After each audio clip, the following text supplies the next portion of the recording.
Welcome, welcome. Another edition of Saucy and Hush on the Couch 2022. That's the year.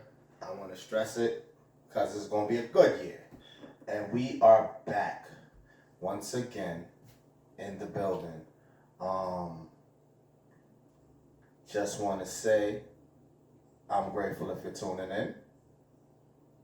Thanks for everybody that checks us out. All the views we've gotten, all the listens and plays all the way up to this point. I am grateful to be next to the tasteful Saucy and More. I'm feeling that color though. Always surprising us with some new flavors. Talk to the people. How you feeling? Good evening. Welcome to episode 21 with Saucy and Hush on the couch. If you want to go ahead and reach out to us, we have an email at saucyandhush@gmail.com. You can also reach us at IG. Mine's at Saucy and More. His is How You Stop Them. Thanks for that. How you feeling? How you feeling? What's up? The people want to know. Let's go with you. I'm good. Calm and mellow today. Not just today. Today. All right, we are here. We are here. I want to set it off with rest in peace to Louie Anderson. He was 68. Not sure of the way he went, but I do remember him. And for Louie Anderson fans, we sympathize with you. But I know him from Coming to America. You know, the first one, you know, when he was working in McDowell's with Eddie. So I know that he's done a lot more. They had him as, you know, he was a stand-up comedian for the most part. But I do remember him from that. And so big sleeping paradise to him for that. And yeah, you know, it doesn't seem like the year matters. The end of last year, the beginning of this year, it seems like casualties and fatalities is just a fucking pattern. Because we're every blink we're turning around, we're saying rest in peace or sleep in paradise to somebody. And it's tough, you know, it gets a little frustrating because, you know, just because it doesn't hit home and it's not, God forbid, us directly or someone in our direct circle, it's still happening so much that shit, it may end up somebody closer in our circle, which we don't want to hear. But I know the population is what, billions, but shit, we losing. We're losing a lot of heads. So yeah, again, sleep in peace to him. Little more closer to the tri-state, New York. I want to say sleep in paradise to Officer Jason Rivera. He was 22 years old, killed in a line of duty in Harlem. I think he had just got married, I'm not sure, but they're really showing like his wife. I don't know if he had kids. He was a rookie on the job, and yeah, he got killed in a line of duty. It was crazy. I know some of the story. I don't really care to get into it, but you know that's the risk you take when you want to protect and serve. You know, there are bad times for them too. I know we zero in on the police brutality and you know the killing of our people, but there are times where, you know, they do suffer an L, and it was an innocent, you know, officer. I don't know what he's done in the time he's been there, but rest in peace to him. Condolences to his family and all of that. Sticking with Harlem but Bronx, I found out that Cardi B, shout out to Cardi B, paid for the funeral expenses for all of those that lost their life in that Bronx fire. That was that huge ass building that I still don't understand or know the full details of how that fire got started. That's on 333 East 181st Street. I think that apartment building holds like, I don't know, hundreds of apartments. But either way, that was a very serious fire. I see Peter Guns was donating stuff. And yeah, Cardi B paid for the funeral expenses because there was a lot of casualties. I think at last I checked was like 18 people died. So that's dope for her to do. And again, like I said, the year's just starting, and these bodies are just piling up. You gotta really be grateful for every day. You really do. I think that's all I have. Saucy, join me. Um,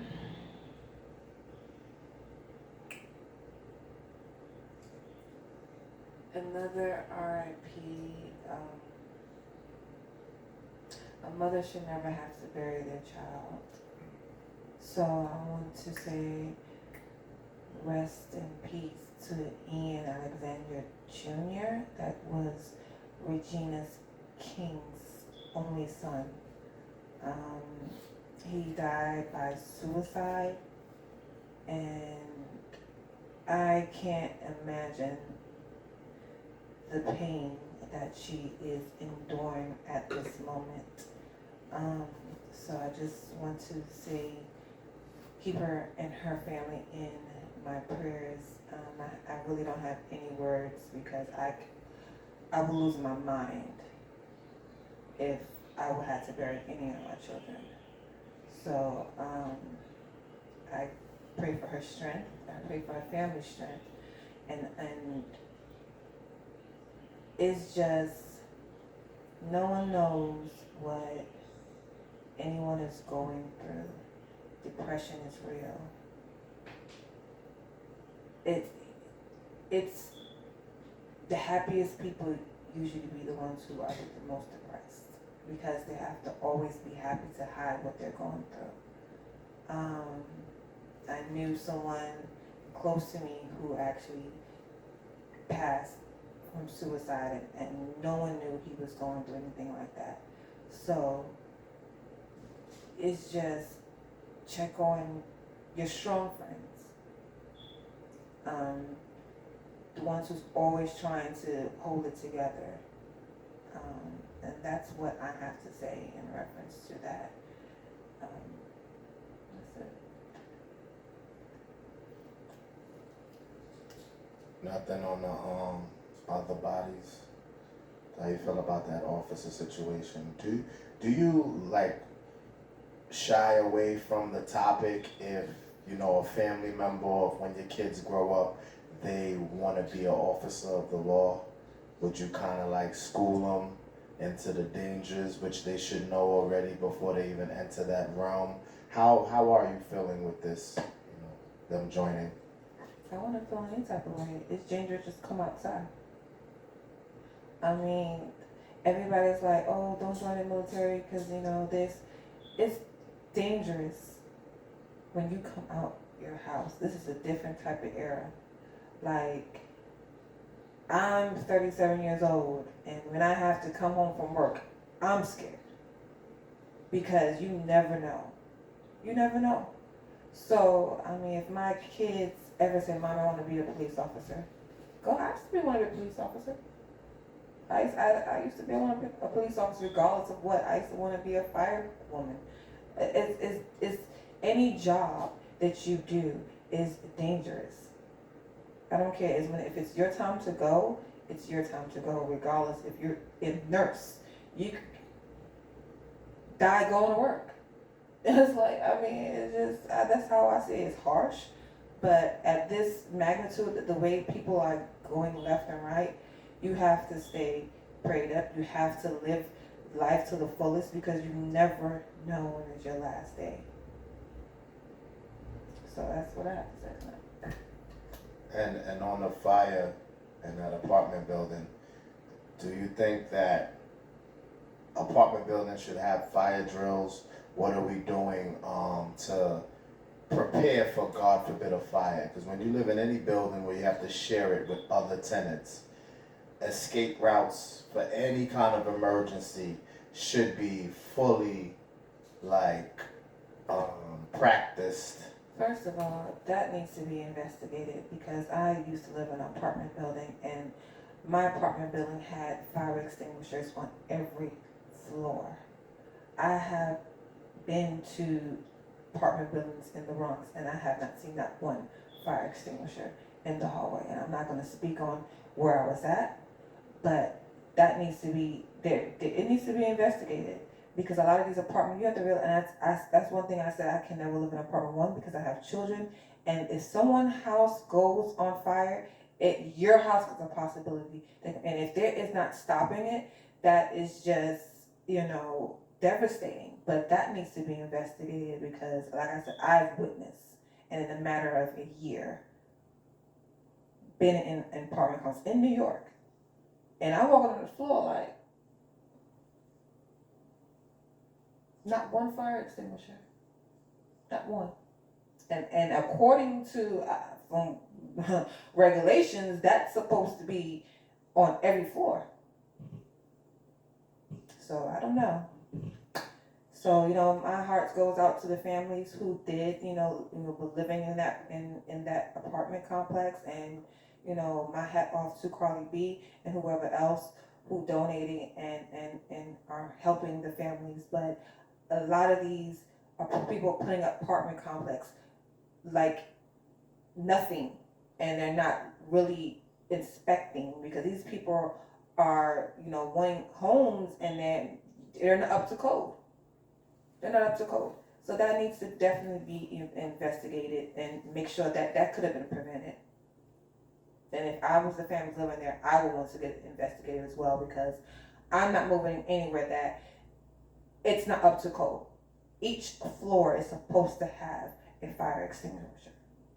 And I know because I was an inspector. So, yeah, that's what I have to say about that. Like Saucy said, when it's your time, it's your time. Nobody knows that date that's stamped. But the things that we can avoid, preventable shit, is just gonna sting a little harder.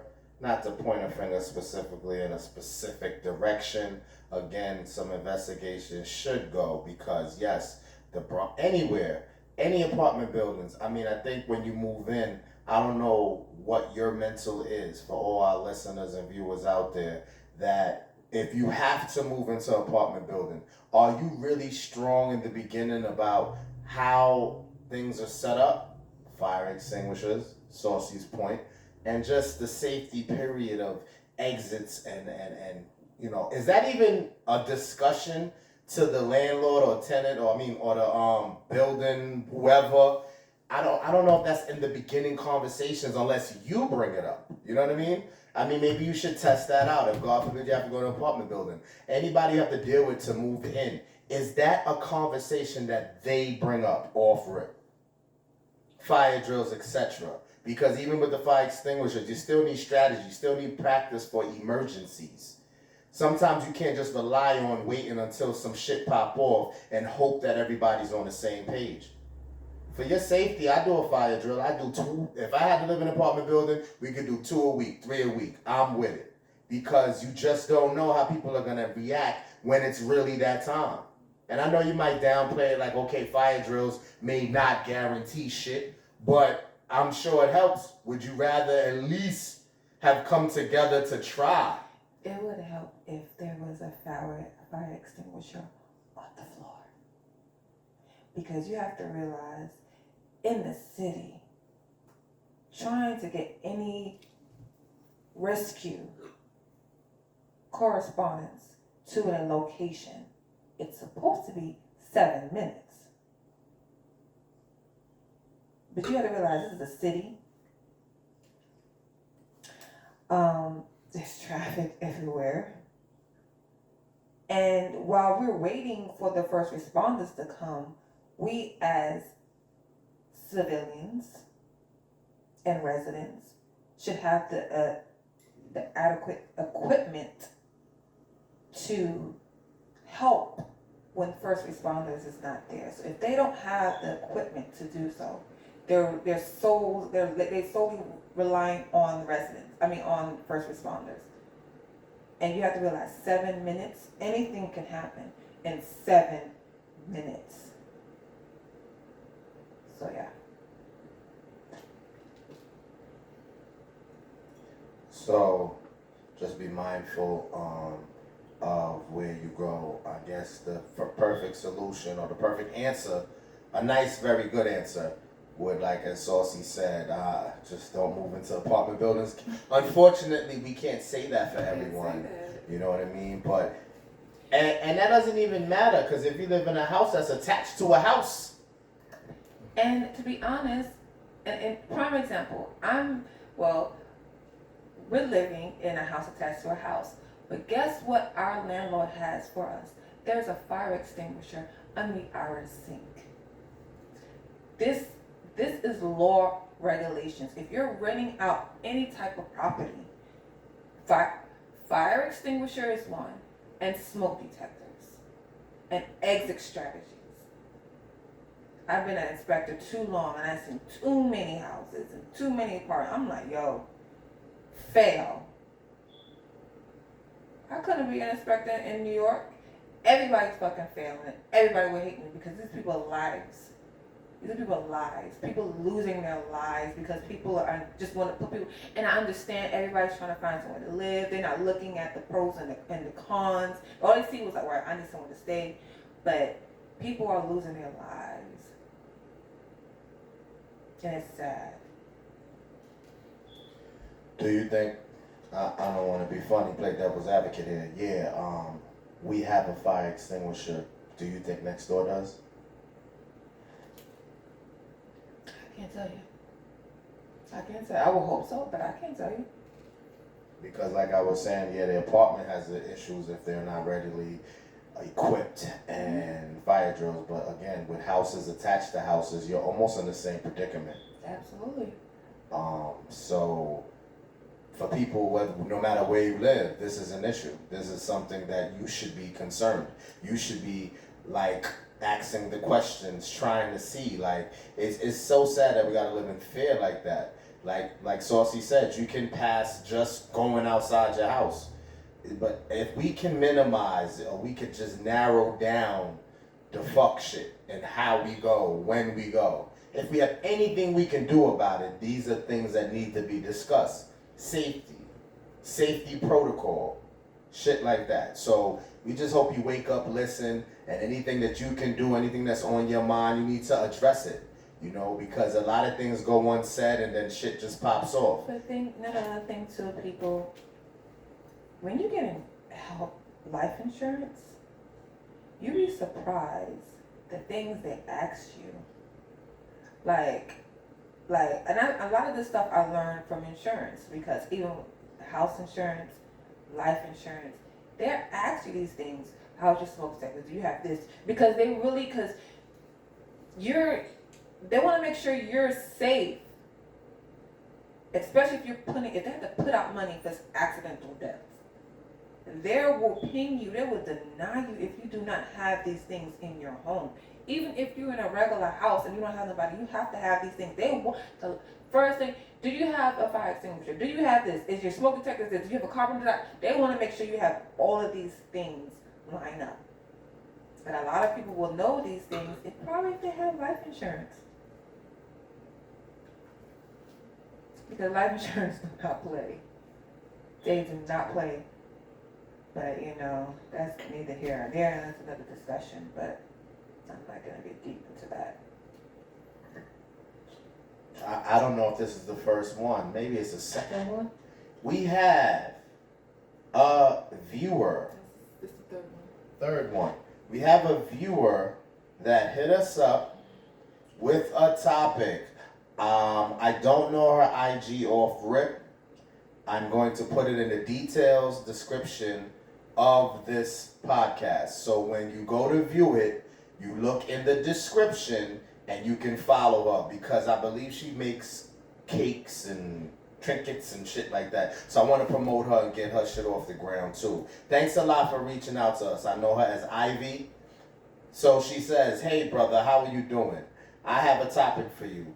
When you still love her or him, but y'all have grown apart and no one wants to be the first to leave? Or how long should you stay in a no intimacy, unemotional, mental, physical, and no communication relationship? Is there a timeline? This is for men and women. Ouch, that's like a lot to unpack. I should have broke that in parts. So we can start with the when you still love her or him, but y'all have grown apart and no one wants to leave first. This hits home because we probably pull every viewer with this because I know that if you ain't go through it, you know somebody that knows exactly what that is.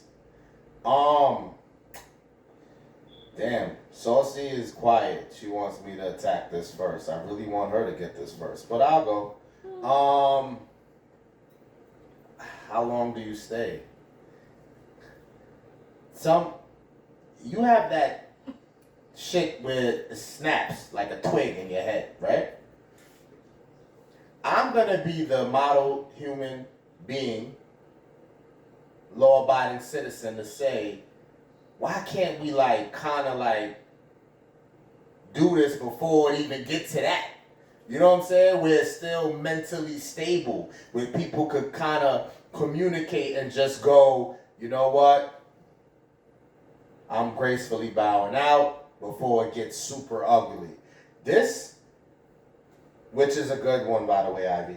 This is ugly because if you're waiting until you have nothing left, if you're waiting until you're about to snap, this no intimacy, I mean, I don't want to call that like the most important part of it, but grown apart, all of this sounds like y'all waiting for shit to just blow the fuck up because we gotta try to stop this in its tracks if we can.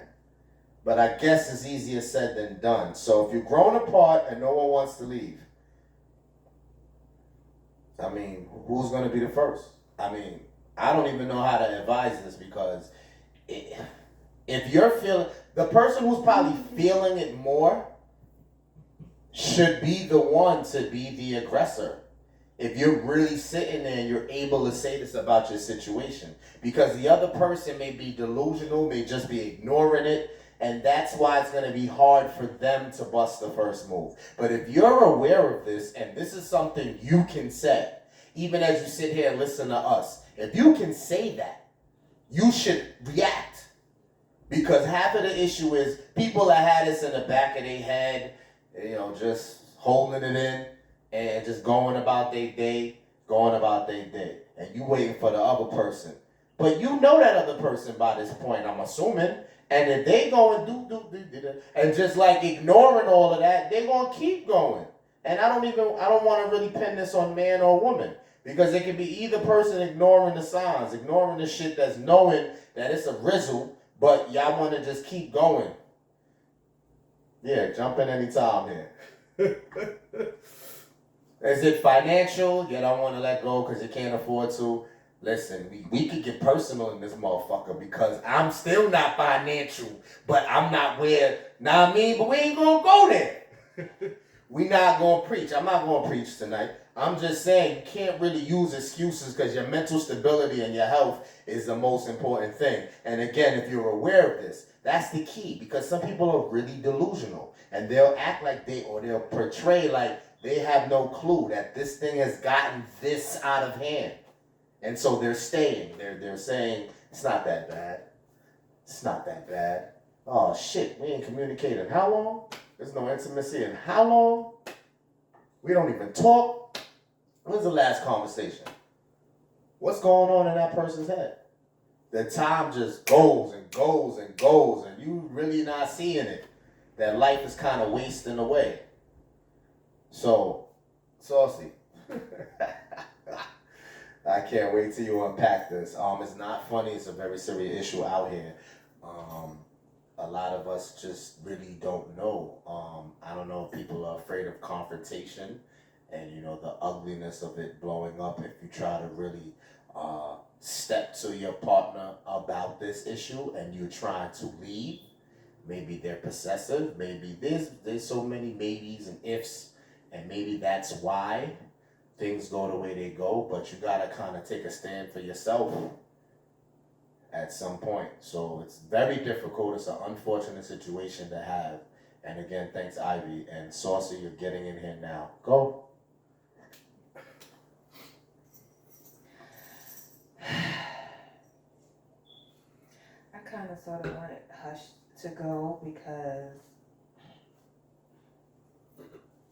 I'm the harsh one. So it can be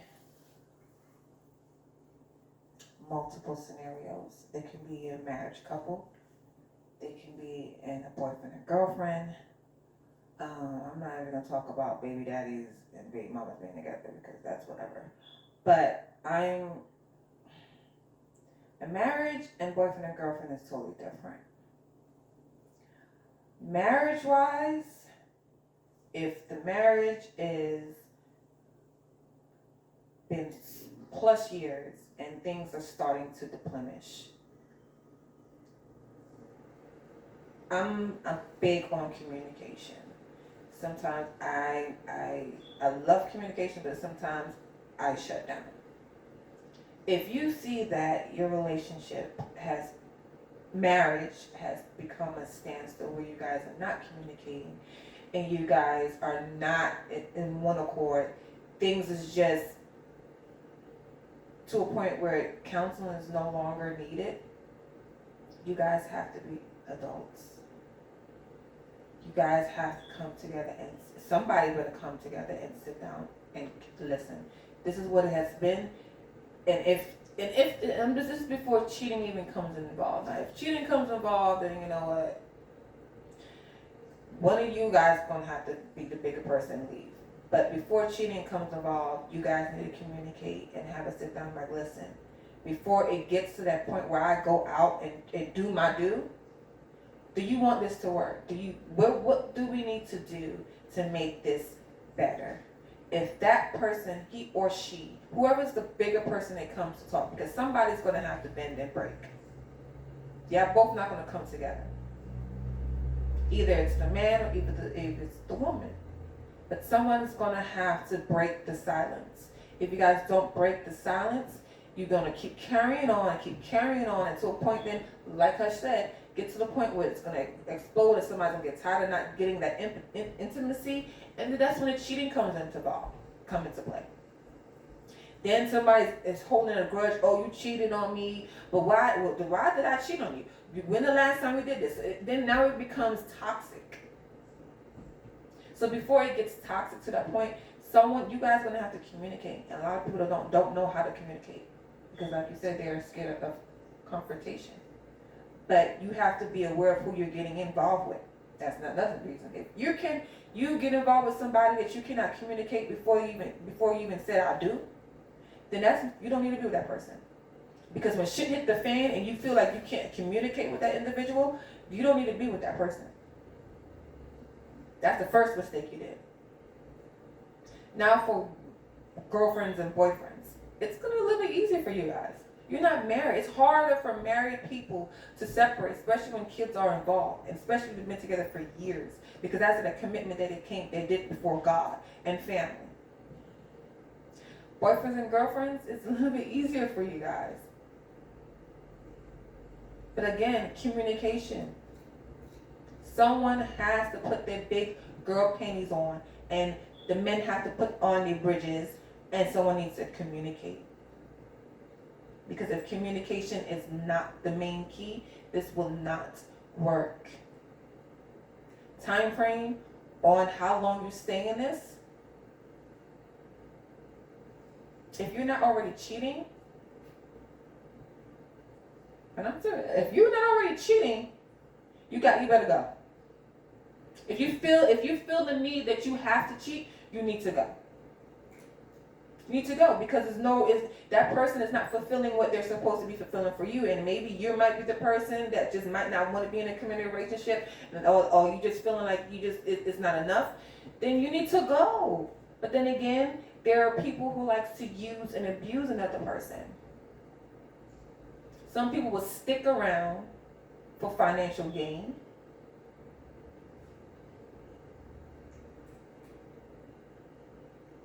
Scared to be alone. Or they will stay with that person until they find somebody better. And that's where the animosity and the toxic come into play, because now the person that you use sees that, so you waited till you got to this part of your life to leave me and let flat dry. Like, that shit is toxic.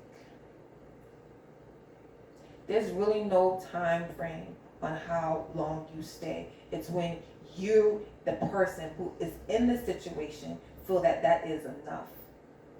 Because y'all could be in a relationship for 2 months and by this, I can't take this shit, and ready to go. So it's really no time frame. It's when you, as an individual, feel that it's enough, like that I can't take it anymore. And don't use nobody. Because I'm telling you, karma is a bitch. Because the things that you do to people will come back to you 10 times fold. So, my advice to him or she, it's on you, sis and bro. It's on you. You might love the fuck out of, I've loved the fuck out of a lot of people. But when enough is enough, and I know inside of me that I can't take that, or I'm not going to tolerate that, I'm usually the one to walk away. I'll walk away in a heartbeat. Because I'm not going to take no shit. And everybody might not be strong as me. So the ones who are not as strong-minded as me, and feel that you need that man, or he feel like he need that woman, you don't. Look into yourself and what you want. Because it really works, it really starts with you as an individual. What will you tolerate? If you're going to tolerate it, then the person is going to keep doing it. So you have to look into yourself as an individual and feel and see what you will tolerate. When is enough for you? Because I can't tell nobody when to leave and when to stay. It's all on you. And that's my advice to them.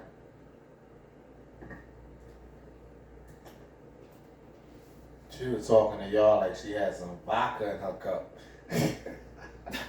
That was that hardcore. Do we?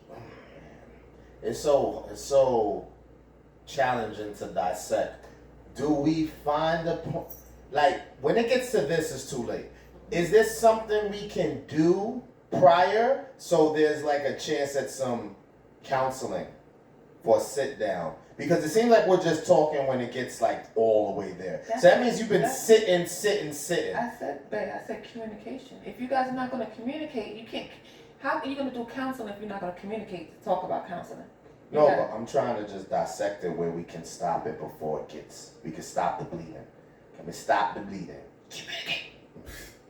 Like it's not, and I'm not trying to be funny, but like the only way you can stop the bleeding is if you guys sit down and talk. It's like me trying to stop bleeding for you and I'm like, I want to stop it, but what do I say to him? You guys got to communicate. You guys got to stop being so pussyfooting around and be pussy and talk. I guess what I'm trying to say was like, okay, when they started this situation, I'm thinking communication was at some point efficient and working to get to even be in a situation together. I will hope so. But what happens? But no, you have to realize people do get in relationships where they can't communicate with another person. How the fuck did they get there? I mean, communicating on a serious level. So they just play until. So you don't know a couple of relationships that way? Okay, thank you. Thank you. I'm just saying. I thought we was too grown that we done with the play. So you got people are getting together, going on a date, chilling. I guess you talking to all the bullshit that don't matter to kill the time. Maybe you worried about the wrong things, financial maybe, or looks or whatever, or shit sound good, and then you just take that for that, and then boom, y'all there. People make that mistake all the time. They too busy worrying about how the person looks on their arm and not knowing that person right in their head for you. This is I see it all the time. I'm like, yo, how are you guys together? Y'all can't even disagree on simple stupid shit. Like, really? Y'all arguing about napkins?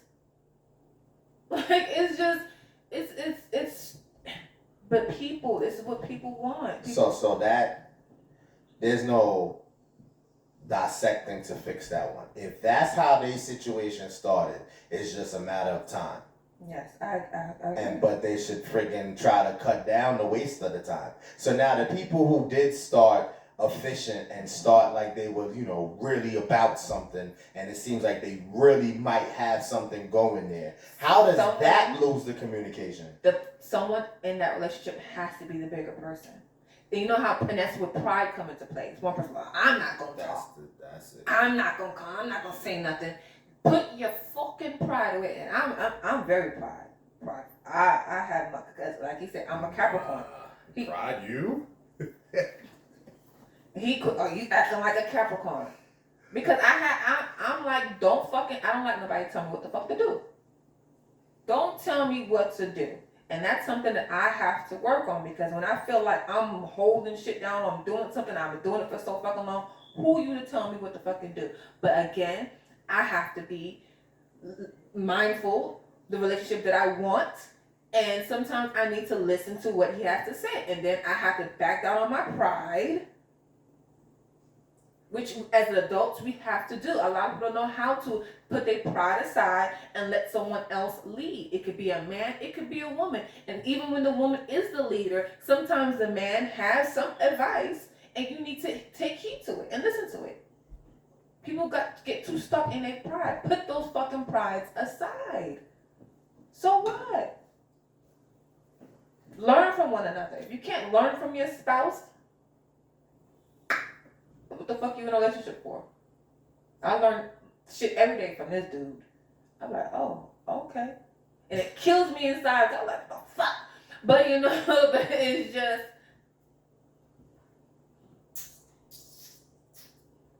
yeah. So that's an example of communication, because it took the podcast. I didn't know that. We talk. We talk. No, but seriously, like, I guess time just exposes shit. So, if y'all got together for the wrong reasons, or the shit was just shaky from the door, time is not your friend. Shit, even when you 100, sometimes time is not your friend. So it's definitely no room for the fuck shit. So if you started off on a note where it's like, y'all just like all over the place with it, it's gonna come out. It's gonna happen. And that's probably the pride thing Saucy's talking about, because if y'all know y'all play, and y'all got pride, that's what's going to happen. This thing's going to build up, because nobody's going to admit that this was play all along. You know what I mean? And then people be on different channels too. They be saying they understand the vibe, they understand what's here, because y'all both got to put it on the table, like what y'all want, what y'all looking for. And I think when it gets exposed, and it, God forbid, gets to this, a lot of that comes from people not keeping it 100 with what's the goal here, what's the purpose here. You know what I mean? And sometimes you don't know really right away. Especially, I'm gonna probably defend guys a smidget. Sometimes, we really dig in the person possibly, and we want to see where it goes. But, it's a lot of get on and get off the bus shit for me, that I'm like, all right, are you on the ride or are you not here to ride? You know what I'm saying? And it takes a minute. And I know a lot of relationship gurus and be like, oh, when you first get in a relationship, don't say, well, where you want to go, and if you want to be in 5 years, where you see this relationship going. No, now, especially people who's over 30. Come on, y'all playing house and scared to say, well, what do you see yourself with me in 5 years? Do you see where this is going, or do you just want to be fuck buddies? Like, be 100 with half these people. Just want to be fuck buddies and just want to be laid up in somebody and for a moment, and then want to go about their way. And the person who wants something more doesn't know this. And then when you leave, or you're ready to leave, or see a shift change in your body language, you're like, what the fuck's going on? Because you guys never really set the boundaries on your what relationship. What is the relationship supposed to be? I just want to fuck. Or he might want to just fuck, or she just might want to fuck. He wants to build a family, she just wants to fuck buddy, and y'all not on the same page. If you over 30, you need to be established in some type of what you want in life. If you just want to have fuck, let that person know. If you want to go around horning all damn day, let the motherfucking people know. Don't play with people's emotions. Because if you're not mentally there and don't want that, then you need to let the person know. Because if not, this is what happens. This is what happens. People playing house, no communication, no, nothing. Nobody wants to do this. Nobody wants to do that. It's just a madness everywhere, and this is how the world is now. Because people too scared to set boundaries. So, what we're saying, the growing apart, and the no intimacy. What kind of communication deficiency? Kind of like a retard thing, because it's like, so what are we doing? We're like laying in the same bed, not laying in the same bed. It's crazy because, again, like I said in the beginning of this, it could get away from you. Time could get away from you. You know, you don't say something one day and then you turn around and it's 6 months. You know, so aggressive is the formula. It gotta be. It gotta be. It works for me. He hates it. He calls off like, he's such a nigga. But if I pussyfoot around, I never called you a nigger. Now he lying. Negro. You such a nigga. But anyway, if I pussyfoot around the situation, who knows what the relationship would have been. I'm straightforward from the time. What you want to do? Off rip. What you trying to do? What are you trying to do here? Because I'm not here to play no fucking games. I'm sorry. Like, you have to be aggressive.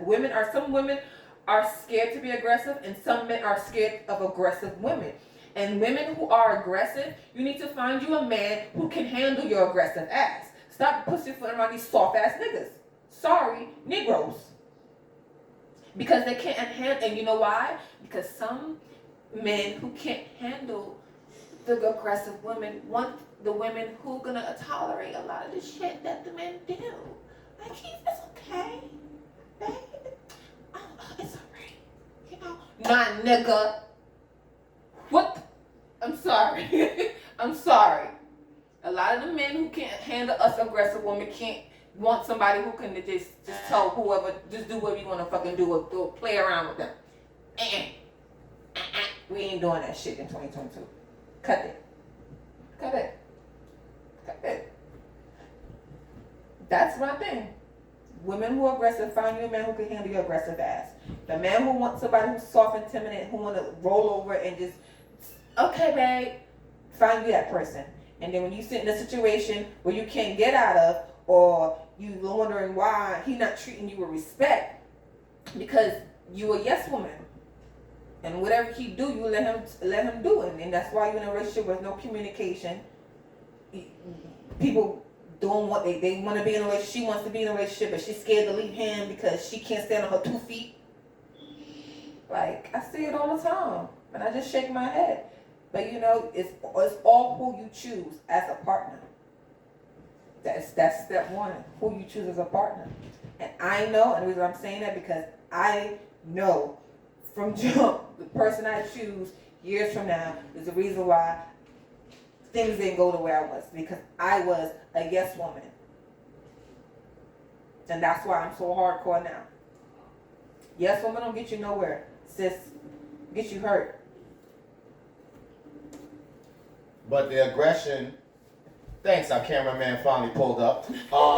The aggression, hold on.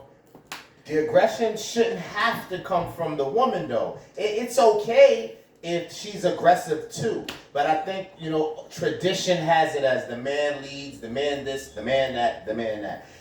Maybe the man is the one in the fuck shit, meaning like he comfortable, so there's no need for him to verbalize or say anything. And that's why Saucy is saying that a woman should also be aggressive, because if it comes down to it, it may take her to really shake things up, shake this shit up, wake up. You know what I mean? So that's why, yes, the man is traditionally the forefront, but if he's not the one that's gonna step up to kind of like nip this shit in the butt or see what's really good, that's why the woman has to be the aggressor. So even though the topic, and again, shout to Ivy, that I don't know, she didn't pertain it towards a certain party.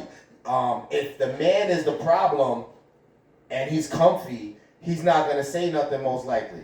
So Now, if the woman's the problem, do you really think there's men that's not gonna speak up about it? I mean, there's some that may not. Because that, like Saucy said, if you're together for the wrong reasons, if she's his meal ticket or whatever, he might just eat that. But I want women to have that same type of energy that men are supposed to have, as that whole aggressive thing. So what Saucy said is, I support 100%. You need two people who have some kind of aggressiveness in them. Because one day it may take me to do it. One day it may take her to do it. You know what I'm saying? So it's that's that team shit. You know what I'm saying? So if you have that, that's why you can avoid getting to these situations. You know what I'm saying? But again, do not sleep or take advantage of time, because if you let something go one day, that one day could be 1 year, because you just sitting back. You sitting back. So both parties got to be aggressive. Both parties got to speak up. And animosity comes into play, because it's like, damn, I never talked to him about that. You start looking at him like some type of way. He start looking at you some type of way. So yeah, it definitely got to invest in a little bit before time goes by, because time doesn't wait for no man. So I hope we touched on that enough. I hope we gave some insight, and the folks, them, God forbid, who's going through that out there, you gotta kind of just wake up right now. And it's all right. You know, nobody's perfect. Nobody gets it right away. So if you have been wasting time, wake up right now. You may have to turn this off and go handle your business right now. Because yes, it might be late. Yes, you took too long. But you know what? Making a change, making a difference right now can still save some time. Because continuing to be in that is not doing you no justice. So whenever you do finally get the balls, the cojones, you need to approach this right away. Again, I hope it was insightful for you. I hope you got something from this. And life is better, man. Life gets better. You deserve better. But you're only going to get better if you apply and do shit. You have to speak up. There's nobody co-signing for you. Nobody's holding your hand to get you through shit and get you shit that you deserve. People only respect people who do for themselves. You know what I'm saying? So you got to just shake it off, shake whatever. It's fucking nervousness, if it's uncertainty, if you're not confident, shake all that dumb shit off and say, listen, I got one life to live. I don't know how long I'm going to be here, but me nah waste no more time. Until the next time, Saucy and Hush on the couch. We'll holla, be safe, stay warm. Till the next time.